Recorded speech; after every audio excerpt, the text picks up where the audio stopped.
My elderly neighbor ran down the street screaming like a maniac every single morning before dawn. I was terrified of her, until the night she slipped a note under my front door saying she wasn't crazy. She was just pretending so my husband wouldn't suspect a thing. "Check the security cameras in the backyard," the paper read. When I pulled up the footage, I saw my husband digging something in the dark, and next to him were tools that no innocent man would ever need to have. But before we continue, make sure you are already subscribed to the channel and write in the comments, where are you watching this video from? We love to know how far our stories are reaching. My name is Emily. I am 32 years old, and for a long time, I believed I had built the perfect life. I married Mark 4 years ago after an intense and passionate courtship that seemed like something out of a romantic movie. He was attentive, affectionate, worked as a sales manager at a tech company, and always made me feel like the most important woman in the world. We lived in a comfortable house in a gated community in the suburbs, surrounded by silence and tranquility. But that peace began to crack about 6 months ago, when something strange started happening every night. Our neighbor, Mrs. Eleanor, a woman in her 70s who lived alone in the house next door, began having nocturnal outbursts. Always around 2 in the morning, I would wake up to the sound of hurried footsteps on the sidewalk and sharp screams that cut through the early morning like knives. She would run back and forth in front of our driveway, yelling nonsense, sometimes laughing hysterically, other times crying as if she were seeing something terrible. At first, I was terrified. My heart raced every time I heard those screams. I would wake up in a cold sweat, clutching Mark's arm, begging him to do something. But he always calmed me down with that serene, steady voice I loved so much. "Babe, Mrs. Eleanor is sick. She has dementia. We can't blame her for that," he would say, stroking my hair while I trembled under the duvet. "If we call the police or the paramedics, they'll put her in a horrible home. Do you want that on your conscience?" And of course, I didn't. Mark had this gift for making me feel guilty for being afraid, as if I lacked compassion. So I swallowed my fear and tried to go back to sleep, even with the screams echoing through the empty street. Weeks went by, and the episodes became part of the routine. Every morning, the same ritual. Mrs. Eleanor would appear running, screaming, hitting lampposts, laughing to herself. The other neighbors complained too, but no one did anything concrete. Some said she had family in another state, but they had abandoned her there. Others said she had always been strange, even before getting old. Mark remained my safe harbor. He never showed irritation with the situation, just an almost saintly patience. Sometimes I would see him by the window, watching Mrs. Eleanor from afar, with a thoughtful expression I couldn't quite decipher. When I asked him what he was thinking, he would smile and say he was just worried about her safety. "She could get hurt running around in the dark like that," he would comment. "But there isn't much we can do, honey, except have patience." And I had patience, or at least I tried to. But the fear didn't go away. Every night I went to sleep with a heavy heart, knowing that in a few hours I would be woken up by those screams. I started having insomnia. I drank chamomile tea, took melatonin, anything to help me relax. But nothing worked completely. One thing that started to bother me, besides the screaming, were small details I had been noticing about Mark. Things I didn't pay attention to before, but now seemed to pile up like pebbles in a shoe. For example, he was leaving work later. He would come home sometimes after 11 at night, tired, his clothes slightly dirty with soil or dust. When I asked, he said he was supervising IT infrastructure projects at client sites, that he needed to visit warehouses and construction zones. It made sense. I had no reason to doubt him. But there was also the fact that he started locking his phone with a passcode. Before, it was just facial recognition, and I had free access if I needed to use it for anything. Now, a 6-digit code, which he said was a company requirement for security reasons. Again, it made sense. And then there was the backyard. Our yard was large, with some fruit trees and a lawn that Mark loved to take care of. But recently he started moving earth in a specific area, near the old oak tree in the back. He said he was planning to build a wooden deck, an outdoor gourmet space to host friends. He started digging, moving dirt, bringing in materials. He did it all alone, usually at night or on weekends, saying it was a surprise for me and that he wanted to do it with his own hands. I found it strange that he did it alone, without hiring a contractor. But Mark was always very handy, very skilled, and I was too busy with my own work as a graphic designer, working from home most of the time, to question it much. Until that night arrived. Mark had a business trip to Denver, 3 days of conferences and meetings. He left on a Thursday morning. He gave me a long kiss on the forehead and told me to be careful, to lock the doors tight, not to open up to strangers. As always, protective and worried. I was alone in the house that Thursday night. I ate a light dinner, watched a series on Netflix, tried to relax. But the loneliness of the big house made me restless.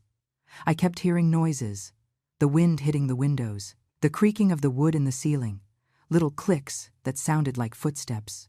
And then, right on time, at 2 a.m, Mrs. Eleanor's screams began. This time it seemed different, closer, more insistent. I was lying in bed, stiff with fear, when I heard a distinct sound, a shuffling noise, as if something was being pushed under the front door. I got up slowly, my heart hammering in my chest. I put on my slippers and walked to the living room, turning on lights along the way. When I got near the door, I saw a piece of white folded paper on the floor. I picked it up with shaking hands. It was common notebook paper, folded several times. I opened it slowly and read the words written in blue pen, in shaky but legible handwriting. Emily, I am not crazy. I am not senile. I am pretending. Your husband cannot know that I am lucid. Please, look at the security cameras in your backyard, the footage from the last few days. You need to see what he is doing when he thinks no one is watching. Then come to my house. I will be waiting. Please, trust me. Your life may be in danger. My mouth went dry. I read the note 3 times, trying to process it. Mrs. Eleanor wasn't crazy? She was faking it? Why? And what could Mark be doing in the yard that I needed to see? My first instinct was to dismiss it as the delusion of a genuinely sick person. But something about the writing, the way the words were organized, seemed too lucid to be the work of someone with advanced dementia. And there was the last sentence. Your life may be in danger. This chilled my spine. I went to the office where the computer connected to the home security system was. Mark had installed cameras about a year ago, saying it was for our protection since the community was secluded and had some unoccupied houses. We had cameras at the entrance, in the garage, in the laundry area, and in the backyard. I turned on the computer with trembling hands. I accessed the monitoring software. The cameras recorded continuously, and files were saved for 30 days before being overwritten. I started looking for the backyard recordings. I picked a random date from the previous week when Mark said he had stayed up late working on that deck. I fast-forwarded the video to the night. It was around 11 o'clock. The image was in black and white, with that greenish quality of night vision. And then I saw it. Mark was in the yard, but he wasn't building any deck. He was digging deep, with a shovel, sweating, moving earth with an almost frantic intensity. And next to him, illuminated by the dim light of the neighbor's post, I saw a large black plastic tarp, folded and ready, the kind of tarp used to cover things. My stomach turned. I continued watching. Mark dug for almost 2 hours. The hole got deep, maybe 5 feet. He stopped, wiped the sweat away, looked around as if checking if anyone was watching. Then he took the tarp and spread it carefully next to the hole. And then he picked up something that made my blood freeze. A thick rope and industrial duct tape. He placed those items inside the hole. He covered it with a little dirt and then left the frame. I paused the video. My hands were sweating so much the mouse almost slipped. I tried to breathe, but it felt like there wasn't enough air in the room. What was that? Why was my husband digging a huge hole in the yard, hiding a tarp, rope, and duct tape? And why do it in the middle of the night, in secret? I searched other dates. He had done this on at least 3 different nights in the last 2 weeks. Always the same pattern. Arrive late, go straight to the yard, dig, organize materials, cover everything back up. And in one of the recordings, I saw something that made me stand up and pace around the room, wanting to vomit.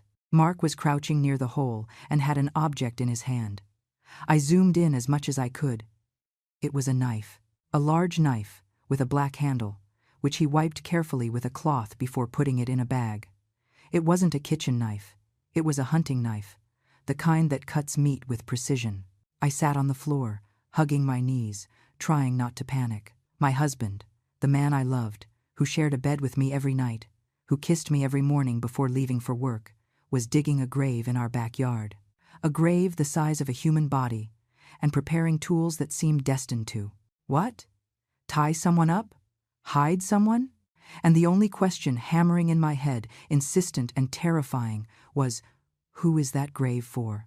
I stayed paralyzed on the office floor long enough for my legs to start tingling.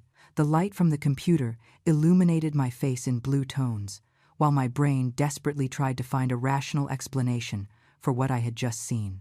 Maybe Mark was doing some complex gardening work. Maybe he needed to bury debris, construction scraps, something that required a deep hole.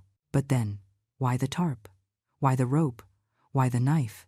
And why hide all of this from me? I looked again at Mrs. Eleanor's note, still crumpled in my hand. Your life may be in danger. The words seemed to pulse on the paper, gaining a weight I could no longer ignore. Could that hole be for me? The idea was too absurd to process. Mark loved me, didn't he? He was always attentive, careful, present. He never raised his voice at me. He never showed any sign of violence or aggression. We were happy. I was sure we were happy. But then, why that feeling in my chest? That chill down my spine? That small, insistent voice in my head saying that something was very, very wrong. I got up from the floor with difficulty and went back to the living room.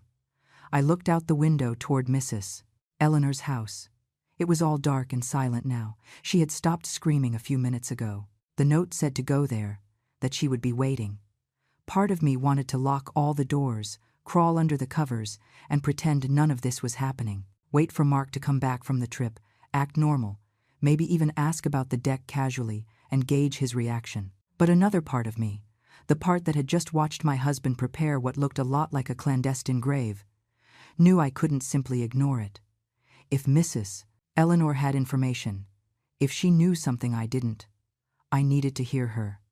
I put on some sneakers, threw a hoodie over my pajamas, and grabbed my cell phone. I checked 3 times that it had a full battery. I thought about calling someone, my sister, my mom, a friend. But what would I say? Hey, I think my husband is digging a grave in the backyard. I'm going to the crazy neighbor's house to investigate. They would think I was losing my mind. I opened the front door carefully, looking both ways before stepping out. The community was completely silent. There were no bright streetlights, just spaced-out posts that created more shadows than light. Mrs. Eleanor's house was only 60 feet from mine, but the walk there felt like miles. I walked fast along the sidewalk, arms crossed over my chest. When I reached her gate, I hesitated. What if this was a trap? What if Mrs. Eleanor was actually crazy and was luring me into her house for some deranged purpose? But then, her front door opened, illuminating the path to the entrance. And there she was. Mrs. Eleanor didn't look at all like the disheveled, hysterical woman I saw running through the streets every night.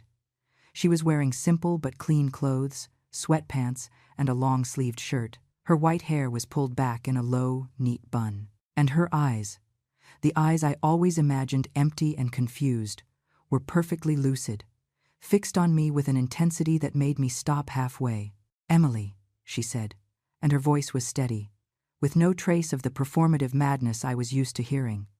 "Come in, please. We need to talk." I swallowed hard and moved forward.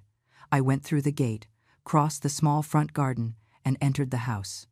The interior was surprisingly normal, old furniture, but well kept, smelling of lavender, everything tidy and clean. Nothing to suggest a person with senile dementia lived there. Mrs. Eleanor closed the door behind me and threw the deadbolt. The sound of the lock made me jump. "Sorry," she said, noticing my startle. "It's a precaution. Sit down, please." She pointed to a floral fabric sofa, and I sat on the edge, tense, hands clasped in my lap. Mrs. Eleanor sat in an armchair across from me and looked at me with a seriousness that made me feel like I was being evaluated. "Did you see the footage?" she asked directly, without beating around the bush. I nodded, my voice stuck in my throat. "And," she insisted, "did you understand what is happening?" I don't know," I admitted, my voice coming out weak, almost a whisper. Mark is digging a hole in the yard. There's a tarp, tools, but I don't understand. Why? What for? Mrs. Eleanor sighed deeply, as if gathering strength to tell something very heavy. Emily, I'm going to be direct with you because we don't have much time. Mark isn't who you think he is, and that hole in your yard isn't for a deck or a renovation. My heart raced. What are you talking about? I'm talking about the fact that your husband is planning to kill you. The words fell on me like a bucket of ice water. I shook my head, refusing. No, that makes no sense. Mark loves me. He would never. He pretends to love you. Mrs. Eleanor interrupted me, her voice hard but not cruel, just like he pretended to love the others. I blinked, confused. The others? She got up and went to a small desk in the corner of the room. She opened a drawer and took out a file folder. She came back and placed it in front of me, opening it to reveal a stack of papers, printed photos, and notes. 6 years ago, a woman named Sarah died under suspicious circumstances. She was married to a man working in the tech sector. They lived in a secluded house, just like you two. She was found dead in the backyard, and the police closed the case as a domestic accident, a fall followed by head trauma. The husband, devastated, sold the house and disappeared. She pushed a photo toward me. It was of a young, pretty woman with brown hair and a wide smile, and next to her, in the wedding photo, was a man. A man I didn't recognize immediately, but who had familiar features, the jawline, the shape of the eyes. 2 years later, Mrs. Eleanor continued, turning another page. Another woman, Jessica, married to a sales manager, same story, secluded house, sudden death, filed as an accident. Another photo, another woman, another man beside her. And this time, even with different hair and the glasses he was wearing in the picture, I recognized him. It was Mark. My head spun. No, it can't be. That can't be him. He changes his name, his appearance, his city, but the pattern is always the same, Emily. He marries women who have some assets, some inheritance, something of value. He makes them fall in love, builds a seemingly perfect life, and then, when the time is right, he eliminates them and keeps everything. I felt like the floor was opening up beneath me. How do you know all this? Who are you? Mrs. Eleanor leaned forward, eyes fixed on mine. I was a private investigator for 30 years, Emily. I retired 10 years ago, but I still keep contacts. When you and Mark moved here, I recognized him. It took time. A lot of research, cross-referencing data, but I was sure it was him. The problem is, I don't have enough concrete evidence for the police to act, so I started watching him, and pretending to be crazy, so he wouldn't suspect me. I looked at her, stunned. You pretended to be crazy to protect me? To protect you and gather evidence, she confirmed. But time is running out. Mark is accelerating the plan. He dug that hole in the last few days because he is preparing, and when he comes back from this trip, Emily, he is going to execute it. I brought my hands to my face, trying to hold back the tears that were starting to fall. But why? Why me? I don't have a fortune. I don't have anything special. You inherited this house from your parents, didn't you? Mrs. Eleanor interrupted. A house on a large, valuable lot in an area that is being highly sought after by developers. Mark knows that. He married you for that. It was true. My parents had died in a car accident 5 years ago, shortly before I met Mark. The house had been my inheritance. Mark always said he loved the place, that he wanted to build our future there. But now, looking back, I realized he had been the one to suggest we move here, the one who insisted it would be perfect, the one who planned everything down to the smallest detail. What was he waiting for? I asked, voice choked. Why now? He probably waited long enough not to raise suspicion. 4 years of marriage is a reasonable time. And now, with the land gaining value, he must have decided it's time. I took a deep breath, trying to organize my thoughts. What do I do? Do I go to the police? Show the footage? Mrs. Eleanor shook her head. The footage shows suspicious behavior, but it's not proof of a crime. He can claim he was doing anything else. And without a body, without concrete evidence of intent to commit murder, the police can't arrest him. Then what do I do? I asked, desperate. Wait for him to kill me? No. said Mrs. Eleanor firmly. We catch him in the act. We make him reveal himself. I looked at her, not understanding. You are going to go back home. You are going to act normally when he comes back from the trip. And we are going to set up a situation where he is forced to show his true intentions, with witnesses, with irrefutable proof. My whole body was shaking. That's insane. I can't pretend everything is fine knowing he wants to kill me. You can, Emily, and you will. Because the alternative is to run now and spend the rest of your life looking over your shoulder, waiting for him to find you. Men like Mark don't give up easily. I closed my eyes, feeling the weight of the decision. My entire life had changed in a single night. The man I loved, whom I trusted, was a serial killer, and now I needed to be strong enough to face him. What do I need to do? I asked finally, opening my eyes and looking at Mrs. Eleanor. She smiled. Not a happy smile, but the smile of someone who recognizes courage when they see it. First, you're going back home. Tomorrow you act as if nothing happened. Reply to his messages normally. And when he returns, we put our plan into action. I went back home with trembling legs and my head spinning. Every shadow on the street seemed to be watching me. Every noise made me jump. I locked the door as soon as I got inside. I checked all the windows twice and went straight to the bedroom. But I couldn't sleep a wink that night. I lay in bed, staring at the ceiling, trying to process everything Mrs. Eleanor had told me. Mark, my husband, was a serial killer who killed for money. He had done it before, with other women. And now, I was next on the list. I picked up my phone several times, thinking about calling my sister, someone in the family. But what would I say? I found out my husband wants to kill me, but I have no proof, so I need to pretend everything is fine to catch him red-handed? They would have me committed. In the early morning, I received a text from Mark. Babe, the meeting ran late. More tomorrow. Love you. Sleep well. I looked at those words on the screen. So common, so normal, so affectionate, and I felt nauseous. How could he write that knowing what he was planning to do to me? How can someone be so cold, so calculating? I replied with a simple, love you too, good night, as I normally would. And then I stared at the conversation, wondering how many other women had received similar messages from him before dying. When the sun finally rose, I was exhausted but unable to relax. I took a long shower, letting the hot water fall over me while I cried in silence. I tried to pull myself together. I needed to act normal. I couldn't give any sign that I knew anything. During the day, I worked on the computer, or at least pretended to work.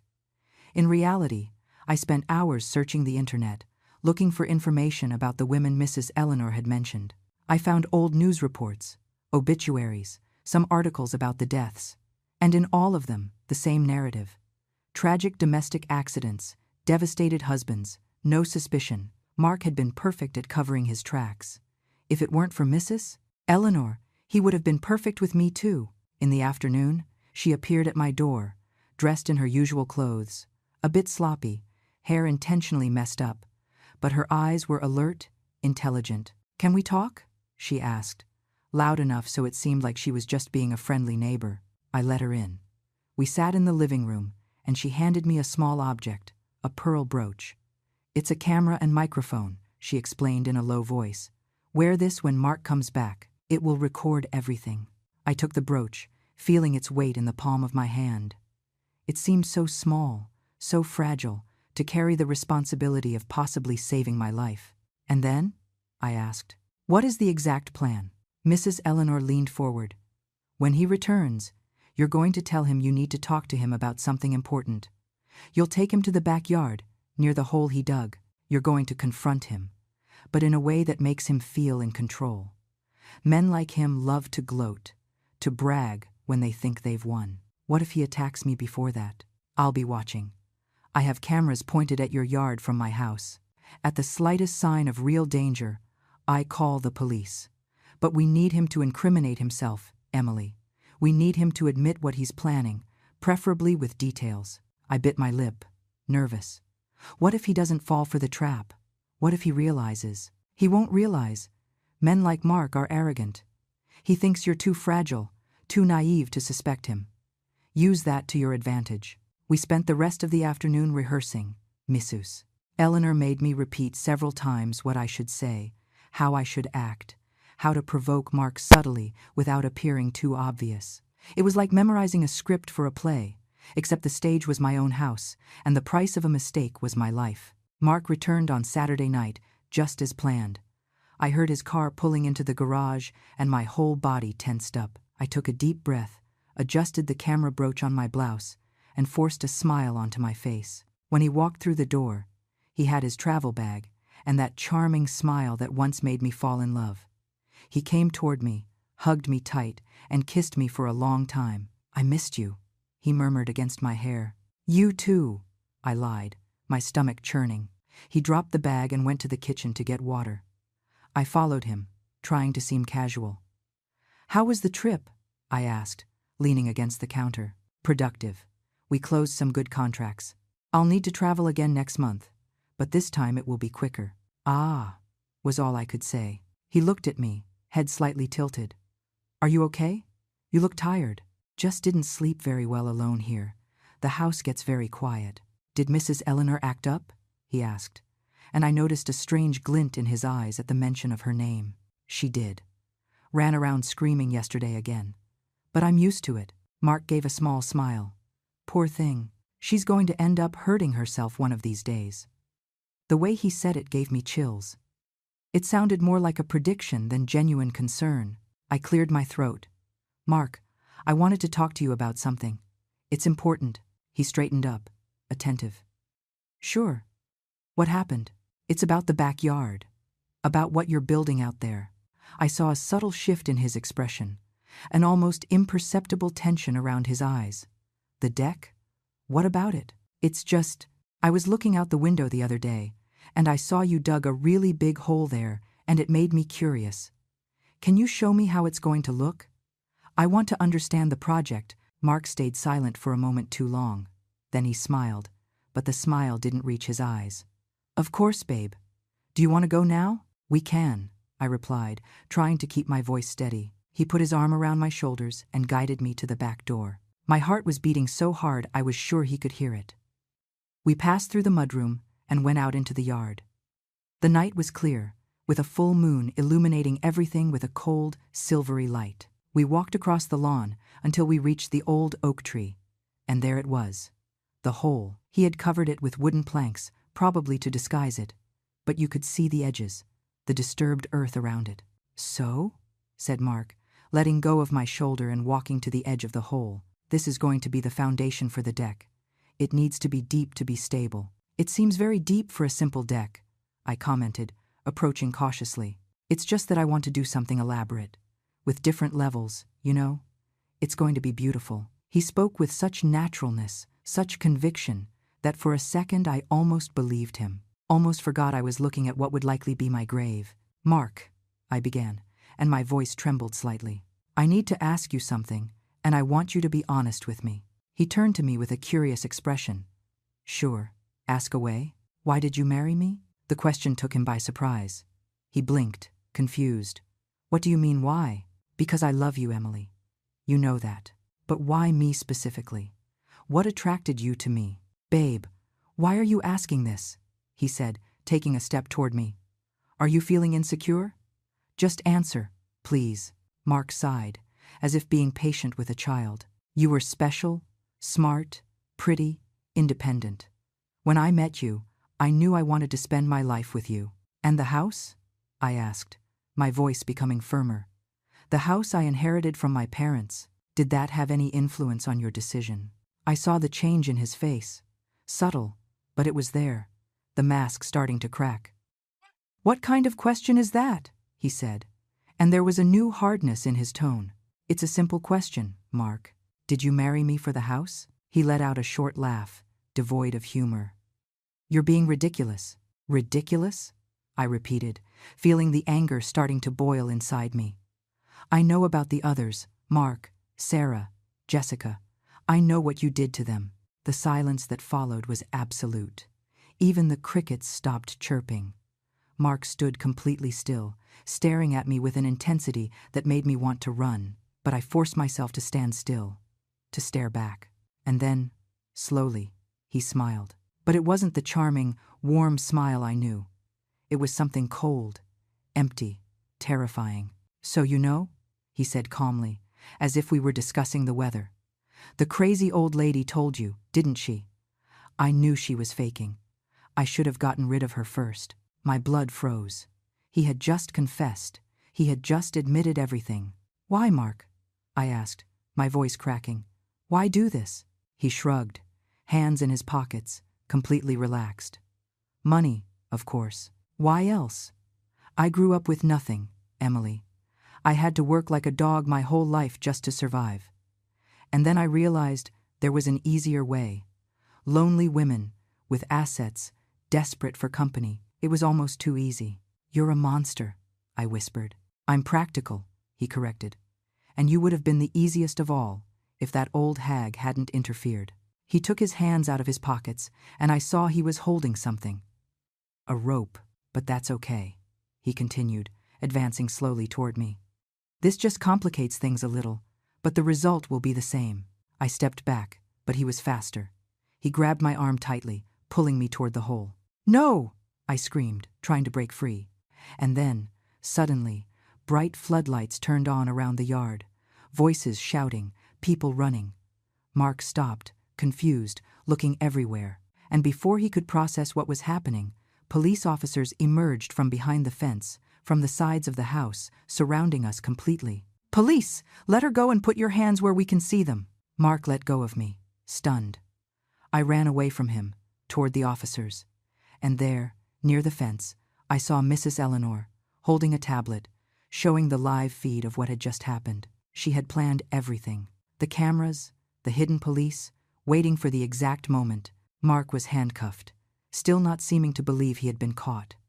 He looked at me one last time before being led away, and what I saw in his eyes wasn't remorse or regret. It was just anger at having failed. The days that followed were a blur of statements, lawyers, and interviews with the police. The house was taped off as a crime scene for nearly a whole week. Yellow police tape, forensics checking every corner of the yard, excavating the hole Mark had dug, looking for more evidence. They found more than they expected.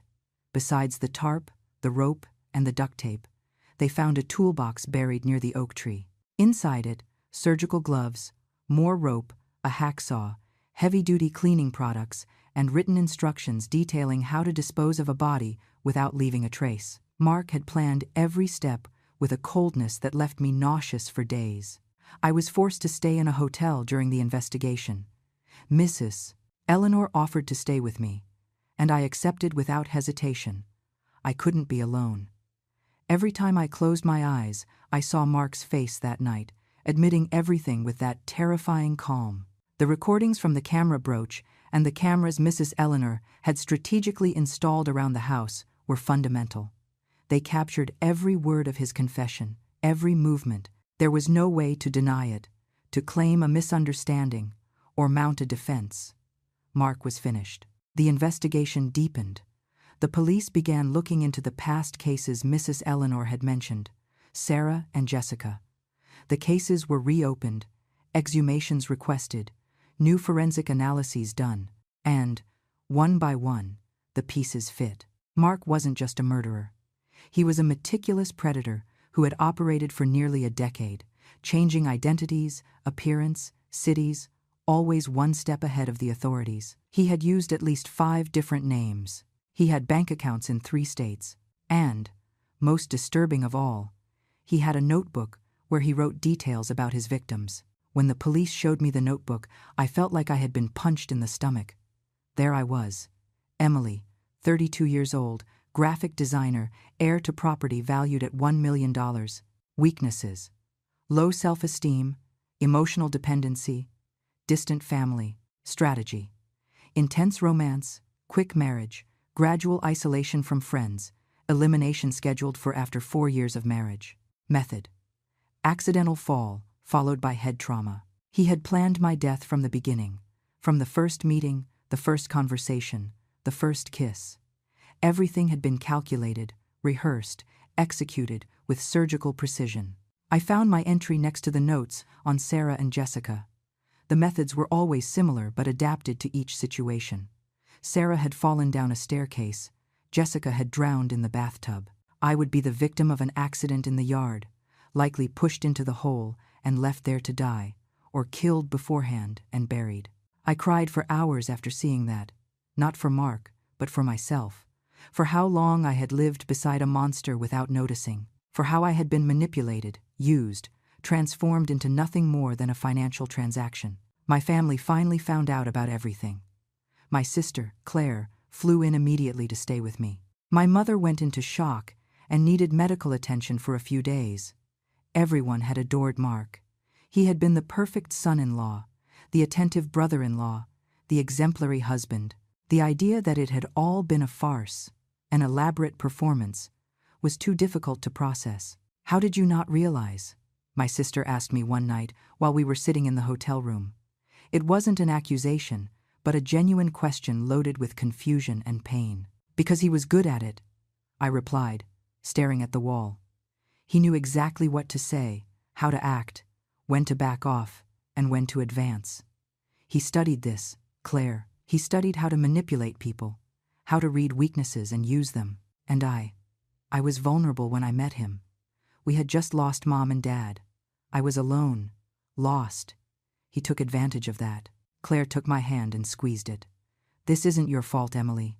None of this is your fault." Rationally, I knew she was right. But emotionally, I carried a huge weight of shame. Shame for having been fooled. Shame for not seeing the signs. Shame for having blindly trusted someone who was planning to kill me. The trial was quick. With all the evidence, Mark didn't have much room to maneuver. His lawyer tried to claim temporary insanity, but the meticulous notes in the notebook, the detailed planning, the cold execution of previous murders, all of that proved he was perfectly aware of his actions. I was called to testify. I had to sit in that courtroom, a few feet from Mark, and tell my story. Look at him while I recounted how I had been manipulated, deceived, almost killed. He watched me throughout the entire testimony, not with anger or remorse, just with that same empty expression, as if I were a math problem he hadn't managed to solve correctly. When it was his turn to speak, Mark refused to show any repentance. He said he had done what was necessary to survive in an unfair world, that women like me, who inherited wealth without working for it, didn't deserve it, that he was just redistributing resources more efficiently. The coldness with which he spoke was disturbing. Even the judge seemed affected. He was sentenced to 3 consecutive life terms, without the possibility of parole, one for each confirmed victim: Sarah, Jessica, and the attempt on me. The prosecution was still investigating other cases of women who had disappeared under suspicious circumstances in cities where Mark had lived. When the sentence was read, I felt immense relief, but also a strange emptiness. Justice had been done, but the scars remained. I went back home weeks after the trial. The police had released the property, but I couldn't look at it the same way. Every room carried poisoned memories. The living room where we watched movies, the kitchen where he made breakfast for me on Sundays, the bedroom where we slept together, where he held me every night while planning my death. Mrs. Eleanor appeared the first day I returned. She brought a homemade cake and a kind smile. "How are you?" she asked, sitting with me on the porch. "Surviving," I answered honestly. "I think that's the best description. Just surviving." She nodded, understanding. "It will take time. Trauma doesn't heal overnight. But you are strong, Emily. Stronger than you imagine." "I don't feel strong. I feel stupid, broken." "You are neither," she said firmly. "You were the victim of a sophisticated predator. That doesn't make you weak or foolish. It makes you human." We sat in silence for a moment, looking at the yard. The hole had been filled, the grass replanted. Soon, there would be no physical sign of what had happened there. But the emotional marks would remain for a long time. "Why did you do this?" I asked suddenly. "Why risk so much to save me? You didn't even know me well." Mrs. Eleanor sighed, looking at the horizon. "Because I've seen too many victims throughout my career. Women who were deceived, used, discarded, and most of the time I arrived too late. I could only collect evidence, close cases, bring post-mortem justice. But with you, I had the chance to be on time, to stop another life from being wasted. I couldn't let that opportunity pass. I felt tears burning in my eyes. Thank you.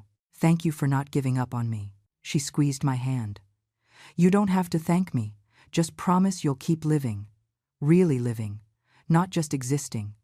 Don't let him steal more from you than he already has. It was a difficult request. Because Mark had stolen a lot. He had stolen my trust, my innocence, my ability to believe in people easily. He had turned every relationship I had into something suspicious, tainted. But I promised to try. I promised her and myself that I wouldn't let this trauma define me forever. The first few months were the hardest. I started intensive therapy twice a week. My therapist, Dr. Roberts, was a specialist in trauma and PTSD. She helped me understand that what I was feeling, the constant fear, the recurring nightmares, the generalized distrust, were normal responses to an abnormal situation. You went through a deep betrayal, she explained in one session. It wasn't just the discovery that your husband wanted to kill you.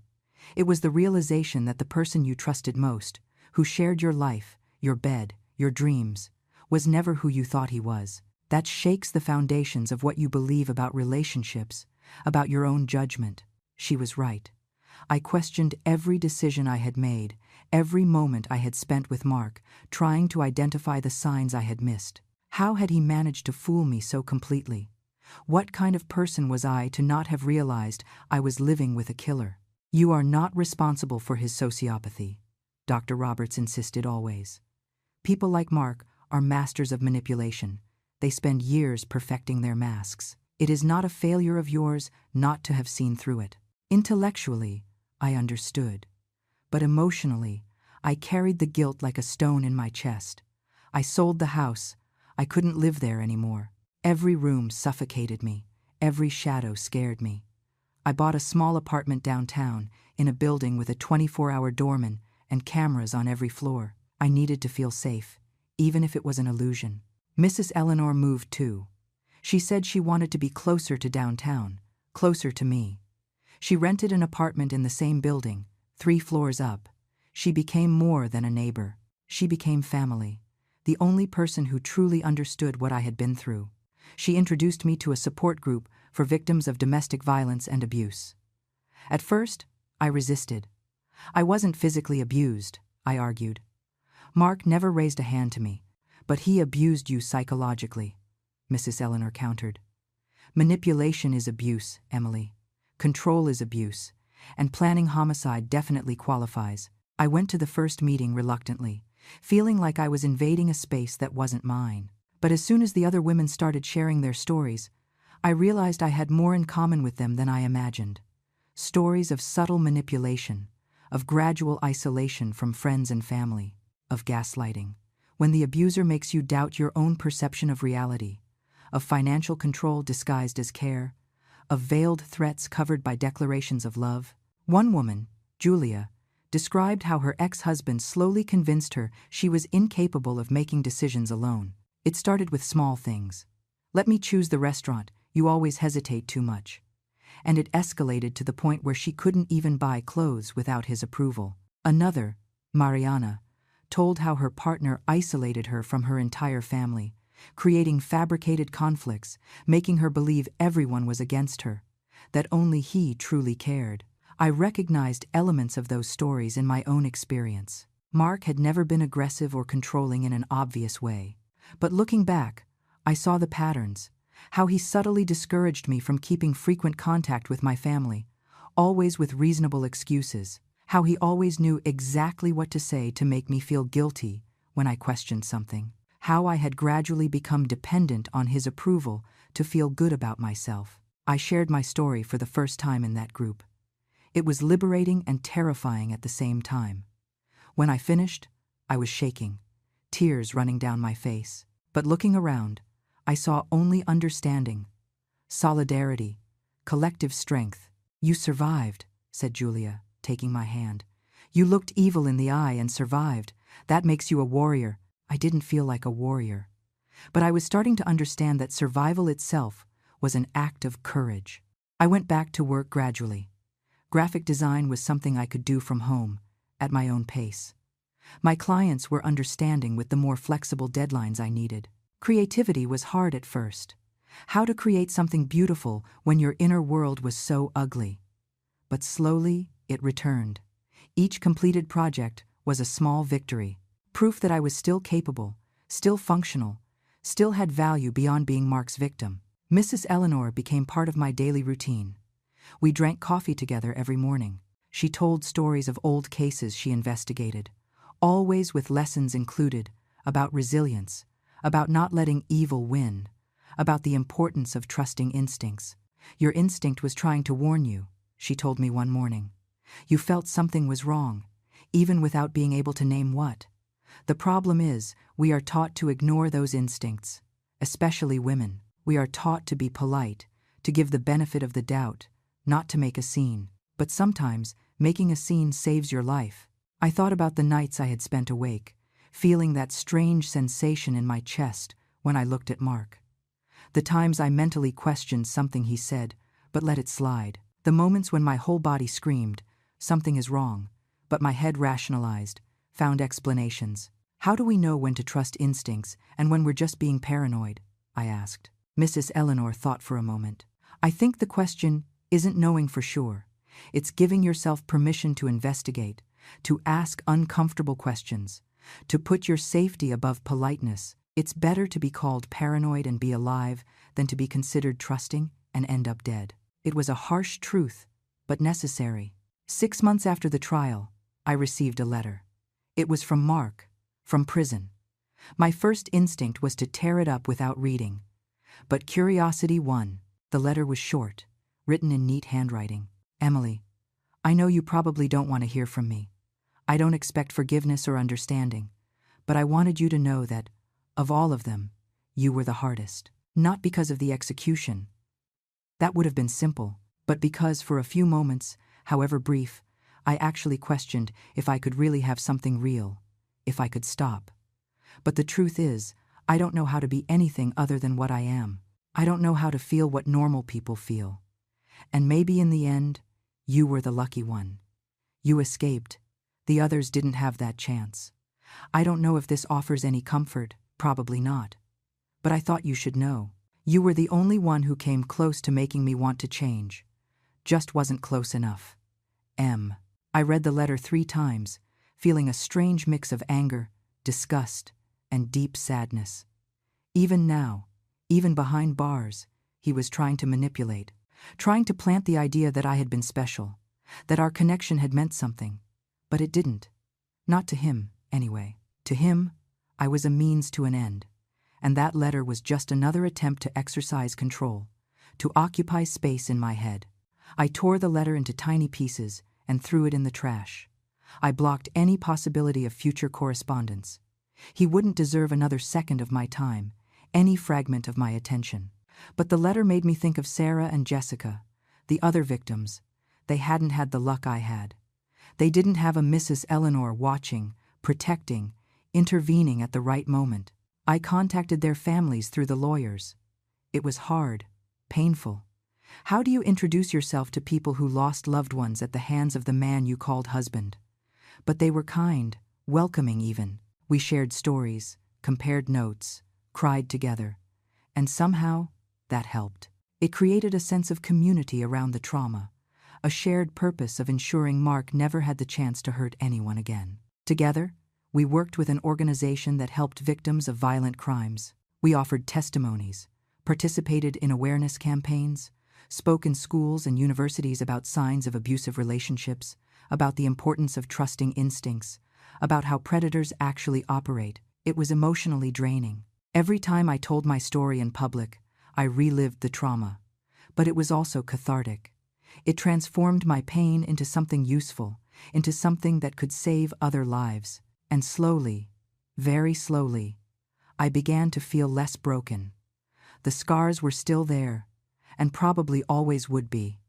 But they started to hurt less. They started to look less like open wounds and more like battle marks, evidence that I had faced something terrible and survived.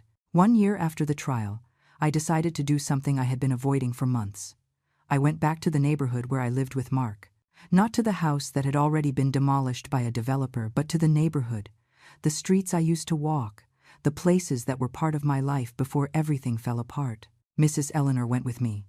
"Are you sure you're ready?" she asked in the car. "No," I admitted. "But I think I'll never be fully ready, and I need to do it. I need to prove to myself that I can."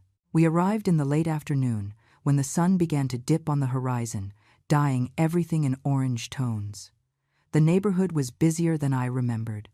New houses had been built, new families moved in, life had continued, indifferent to the drama that had unfolded there.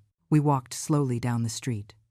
When we reached the lot where my old house stood, I stopped and looked at the empty space. Boards surrounded the site. Construction machines were parked, signaling that soon something new would be erected there. It was strange to think that place, which once represented my home, my dreams of the future, was now just an empty lot waiting to be transformed into something else, as if everything that happened there had been erased, replaced. But I knew it hadn't been erased. Not for me. The memories were all there, vivid and painful. "Can you still see beauty here?" Mrs. Eleanor asked gently. I thought for a moment. I don't know. But maybe I don't need to see beauty. Maybe I just need to accept that this was part of my story, without letting it define who I am. She smiled, approvingly. "That is emotional maturity, Emily. You are growing through the pain, not despite it." We continued walking, passing other houses, neighbors who waved without recognizing me. It was liberating to be invisible there, just another person passing through. When we got back to the car, I felt lighter, not healed, but more whole. As if I had closed a cycle, even if the edges were still a bit frayed. On the way back, Mrs. Eleanor told me more about her past, about the cases she investigated, the criminals she helped catch, but also about the cases she couldn't solve, the victims she couldn't save in time. "I carry some of them with me to this day," she admitted, looking out the window. "There is one especially, Anna. She was your age, married to a charming, successful man. Neighbors called me because they suspected strange things. I started investigating, but I was too slow. When I finally gathered enough evidence, she was already dead. He claimed suicide. With my investigation, we managed to prove it was homicide. He was arrested. But Anna stayed dead." She paused, her voice becoming lower. "That was almost 15 years ago, and since then, I promised myself that if I had another chance, if I saw another similar case, I wouldn't be slow. I wouldn't wait for the perfect evidence. I would act. That was why you pretended to be crazy," I said, understanding. "To have access, to protect me without raising suspicion." "Exactly. I wasn't going to let another Anna happen. Not if I could help it." I felt a wave of gratitude so strong it almost choked me. "You saved my life, Eleanor. Literally. And you gave meaning to the last years of my retirement," she replied with a sad smile. "Sometimes I think we saved each other, in different ways." That night, alone in my apartment, I thought a lot about purpose, about how trauma can break you, but it can also mold you into something stronger, more aware, more empathetic. I decided to do something concrete with my experience. With the help of Mrs. Eleanor and the families of Sarah and Jessica, we created a foundation.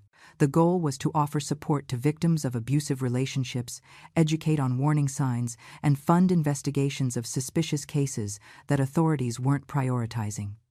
We called it the Phoenix Foundation. The name was on purpose.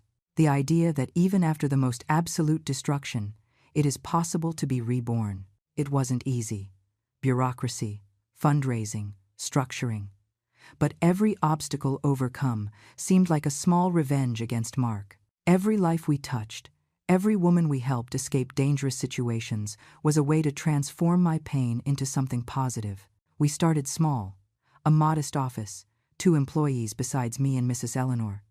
But the demand was terrifying. We received dozens of messages a day from women asking for help, guidance, simply someone to believe in them when they said something was wrong in their relationships. We implemented a 24-hour hotline, partnerships with shelters. We hired private investigators for cases where there were suspicions but lack of proof. And we created an educational program for schools, teaching young people about healthy relationships, consent, and how to identify abusive behaviors early on. The response was overwhelming. In 6 months, we had already helped over 50 women escape dangerous situations. Some were extreme cases, like mine, Others were situations of psychological abuse, financial control, social isolation. Each story broke my heart a little, but also filled it with determination. None of those women deserved what they were going through, and if I could use my experience, my survival to make a difference in their lives, then maybe all the suffering would have some purpose. 2 years after Mark's trial, I received an unexpected call. It was the prosecutor who had worked on the case. She had news. During the ongoing investigation, the police had identified 3 more potential victims of Mark in other states, women who had disappeared or died under suspicious circumstances in periods that coincided with his presence in those regions. One of them, Patricia, had been reported as a runaway by her then-husband, one of Mark's aliases. He claimed she had abandoned the marriage and disappeared with another man. The case was never thoroughly investigated. With the new evidence, they found Patricia's body, buried on a rural property that belonged to one of Mark's fake identities. She had been strangled. The other 2 victims were still missing, but the police were digging, literally and figuratively, on properties associated with Mark. "We believe there may be more," the prosecutor told me over the phone. "He may have been doing this longer than we imagined, maybe since his 20s. I felt nauseous. How many, do you think? Hard to say. But between confirmed, suspected, and possible cases, maybe a dozen. A dozen women. 12 lives destroyed. 12 families destroyed. And I had almost been the 13th. He's going to spend the rest of his life in prison, right?" I asked, though I already knew the answer. "Without a doubt. With these new charges, he will answer for multiple homicides. There is no possibility of him ever seeing freedom again." After hanging up, I sat on the floor of the foundation office and cried. I cried for Patricia. I cried for Sarah and Jessica. I cried for the women whose names we didn't even know yet. I cried for the overwhelming feeling of helplessness in the face of so much evil. Mrs. Eleanor found me like that, sitting on the floor, eyes red. "More victims," was all I could say. She didn't need more explanation. She sat next to me on the floor, not trying to comfort me with empty words, just staying there, present, solid. "What do we do with this?" I asked after a while. "With the knowledge that there are so many monsters out there, preying on innocent women?" "We do exactly what we are doing," Mrs. Eleanor replied. "We fight, we educate, we protect who we can protect. We don't win every battle, Emily, but we win some. And every life saved, every woman who escapes, every predator who falls, is a victory." She was right. I couldn't save everyone. I couldn't undo what Mark had done. But I could honor those who didn't survive by using my own survival to make a difference. That night, we updated the Foundation's website with photos of Mark's known victims. We created a digital memorial, a space for their families to share memories, so they would be remembered not just as victims, but as whole people who had lived, loved, dreamed. It was painful, but necessary. They deserved to be seen. They deserved to have their stories told. 3 years after my near death, the Foundation had grown significantly. We now had 5 offices in different states, a team of 20 people, and partnerships with police agencies specializing in crimes against women. I had become a spokesperson for the cause, giving interviews, speaking at conferences, participating in panels on domestic and psychological violence. It was exhausting, but also rewarding. One of the most impactful talks I gave was at a university. After the presentation, a young woman of about 20 approached. She was crying. "You just described my relationship," she said, voice shaking. "Everything you said about manipulation, about gradual isolation, about feeling like you're going crazy, is exactly what I'm living." I sat with her for 2 hours, listening, guiding, helping her create a safe exit plan. I connected her with Foundation resources. 3 weeks later, I received a message from her. She had ended the relationship, was living with her family again, was in therapy. "You saved my life," she wrote. "I was so confused, believing the problem was me. Now I see he was doing everything deliberately." Messages like that made all the suffering worthwhile. Every life touched, every mind opened, every woman saved, was a blow against the impunity of predators like Mark. But the work also exposed me to horrible stories. Women who hadn't escaped in time, children who lost their mothers, shattered families. Each case left a mark. added more weight to what I already carried. I went back to having nightmares frequently, always variations on the same theme. Mark finding me, cornering me, finishing what he had started. I would wake up sweating, heart racing. It took me minutes to convince myself I was safe, that he was behind bars, that he couldn't reach me. Dr. Roberts helped me understand that this was normal. You are constantly reliving your trauma through the Foundation's work. It is noble, important, but can also be re-traumatizing. You need to find balance. I started implementing stricter boundaries, 1 day a week without any work related to the Foundation. Time for hobbies, for friends, for things that had nothing to do with trauma or survival. I went back to painting, something I loved as a teenager but had abandoned. I bought canvases, paints, brushes, and I started creating. At first, the paintings were dark, violent, full of chaos. But slowly, lighter colors began to appear, softer shapes, hope infiltrating the darkness. I also started dating someone again. This was terrifying. How to trust someone after everything I went through. How to open my heart knowing I was fooled so completely before. The first dates were disasters. I analyzed every word, every gesture, looking for signs of manipulation. I questioned everything, distrusted any show of affection. It was exhausting for me and unfair to the other people, until I met Ben. We met in a bookstore, literally bumping into each other while looking for books in the same section. He was a history teacher, sweet, patient, with a subtle sense of humor that made me genuinely laugh. Our first conversation lasted 3 hours. He didn't try to impress with elaborate stories or excessive charm. He was just real, talked about his own struggles, about losing his mother to cancer, about how that made him value genuine connections. I told my story the 3rd time we met. I couldn't keep dating him without him knowing. I thought it would scare him, that he would run as soon as he knew the level of baggage I carried. But he just listened. When I finished, he took my hand and said, "Thank you for trusting me with this, and I am so sorry for what you went through. But I want you to know, I don't see you as broken or damaged. I see someone incredibly strong who survived something horrible and chose to transform that into something positive." I cried in front of him for the first time, not from sadness, but from relief, from being seen, really seen, and not rejected. Our relationship progressed slowly. Ben respected my boundaries, never pressured, always communicated openly. When I had panic attacks or nightmares, he was there, but without suffocating, without trying to fix, just present and supportive. "I don't know if I can be the partner you deserve," I admitted one night, months after we were together. "I still have so many unresolved things." "Everyone has things," he replied. "And I'm not looking for perfection, Emily. I'm looking for real connection, and that's what we have." It was liberating to be with someone who didn't demand I pretend to be completely healed, who accepted that healing is a process, not a destination. 4 years after escaping Mark, unexpected news arrived. He was sick, advanced cancer.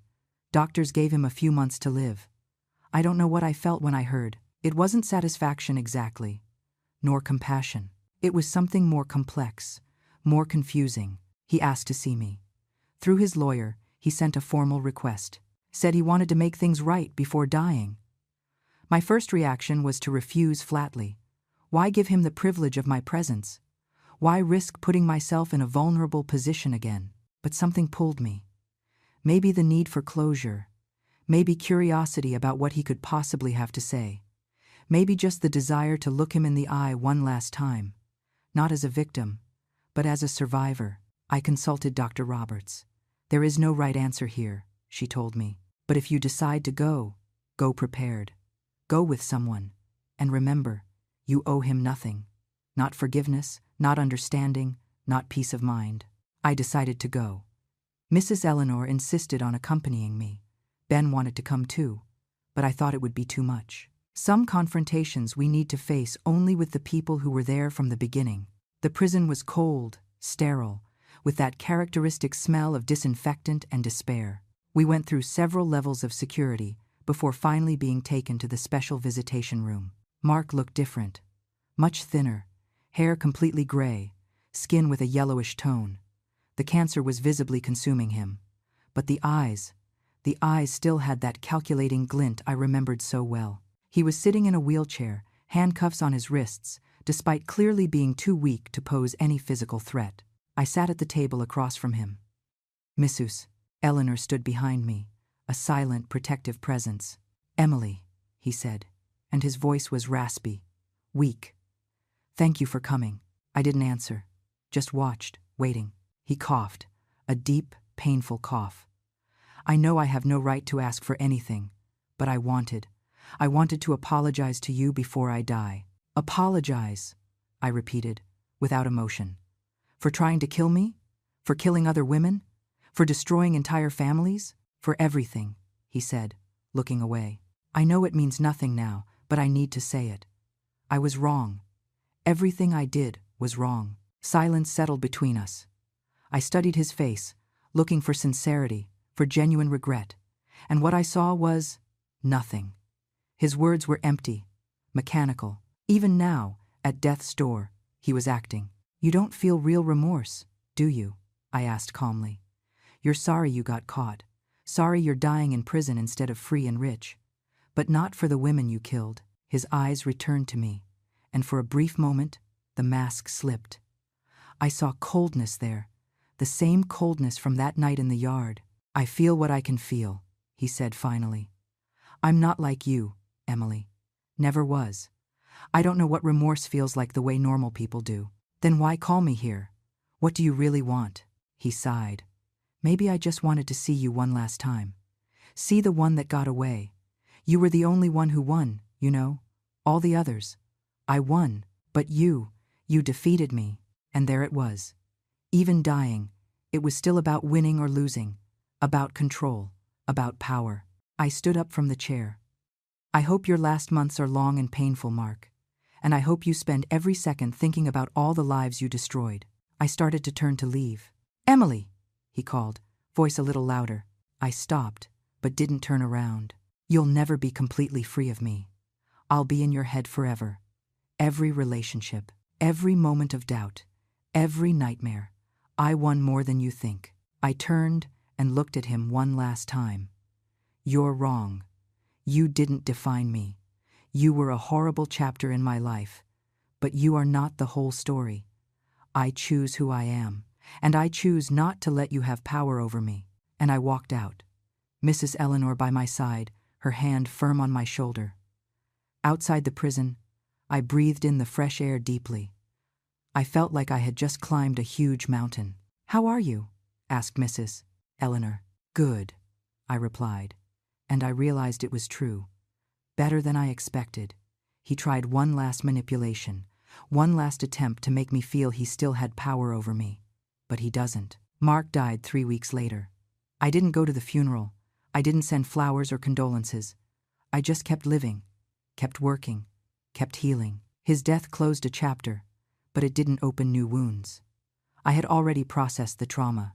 I had already made peace with my survival. He was just a footnote now, not the title of my story. 5 years after that terrifying night in the yard, my life was unrecognizable. In the best possible sense. The Phoenix Foundation had expanded to 10 states. We had helped over 1,000 women escape dangerous relationships, implemented educational programs in over 100 schools, and worked with lawmakers to create stronger laws against stalking, harassment, and psychological violence.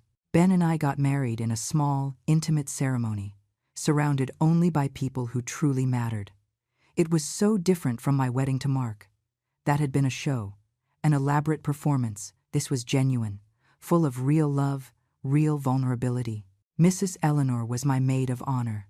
Now 80 years old, still as sharp as ever, still actively working at the foundation. "I'm going to work until the day I die," she said. "As long as I have breath, I'll fight for these women." We had a son, Leo. When I found out I was pregnant, I was flooded with fears I didn't even know I had.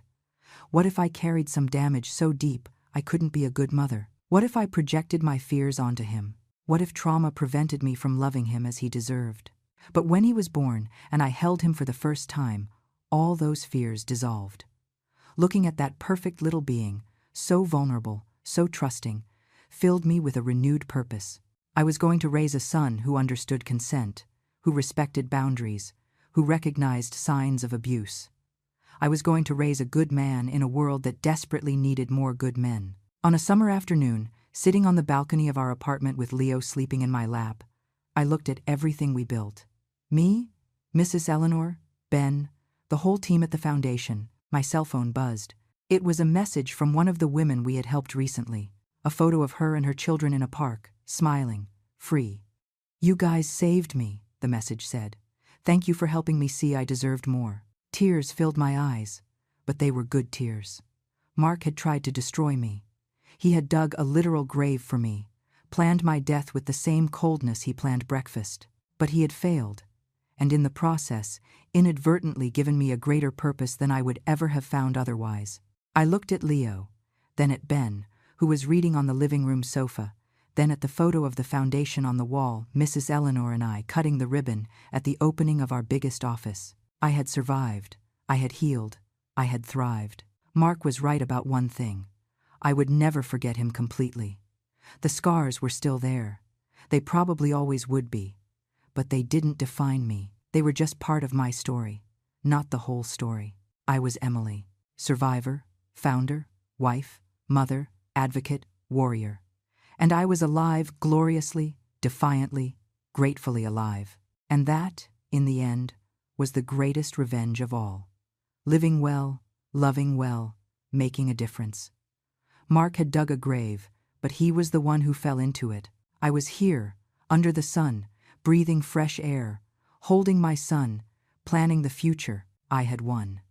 And I would keep winning, one day at a time, one saved woman at a time, until there were no more Marks in the world, until there were no more women needing to be saved. It was an ambitious goal, maybe impossible, but after everything I survived, I had learned that impossible is just a word. Now, if you liked this story, hit subscribe and tell me in the comments which part left you shocked. Oh, and don't forget to become a member to get access to exclusive videos I don't post here. I'll see you there.